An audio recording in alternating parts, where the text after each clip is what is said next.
Jissemma ħafna l-investiment fil-kumpaniji li qed jiġu Malta minħabba l-blockchain. Okej, tajjeb, imma da xi fisser kif se ngawdu minnu aħna? Il-fatt li Malta kienet l-ewwel pajjiż li rregola dan il-kummerċ tal-blockchain wassal biex ħafna kumpaniji minn barra minn Malta jafdawna u jiftħu hawnhekk ġewwa Malta. U grazzi għat-taxxa li ħallsu għal negozju li jagħmlu, ħafna aktar flus ġew iġġenerati biex iddur ir-rota tal-ekonomija ta' Malta. U dawk il-flus li ġabu l-kumpaniji qed jgħaddu għand il-familji Maltin. U se jinħolqu wkoll aktar impjiegi għall-istudenti fis-settur tal-IT, accounts, inġinerija u liġi.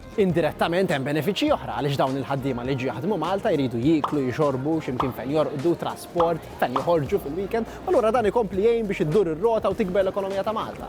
Is-sabiħa issa li pajjiżi oħra kbar bħal Franza, l-Italja u Svizzera qed jieħdu huma wkoll l-inizjattiva biex jirregolaw dan is-settur. Dan ifisser li Malta kienet l-ewwel u minn ta' quddiem biex tmexxi dan is-settur u rejna lil pajjiżi u l-investituri l-kbar li għalkemm aħna blata ċkejk f'nofs il-Mediterran aħna pajjiż bil-kapaċità.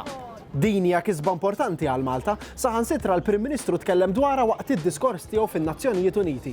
Biex Malta kisbet it-titlu ta' The Blockchain Island sar ħafna xogħol fuq livell internazzjonali biex pajjiżi oħra jkunu jafu x'qed nagħmlu hawnhekk.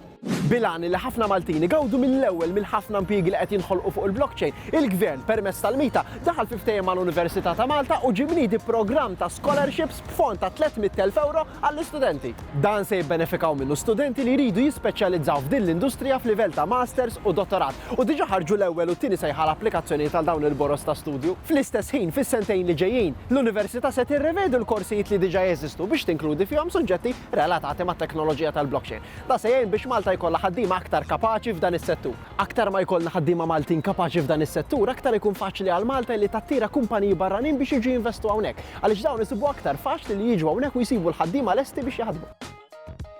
Kif qed naraw il-kelma blockchain tfisser ħafna għal Malta, forsi aktar milli wieħed jista' jaħseb, u għalhekk huwa importanti li bħala pajjiż ma nibżgħux mit-teknoloġija u nibqgħu navvanzaw il qudiem. Forsi aktar minn pajjiżi oħra li jistgħu jibqgħu ftit aktar lura u da kollu qed jurina riżultati sbieħ ħafna. Madwar dak nitkellmu l-ġimgħa d-dieħla.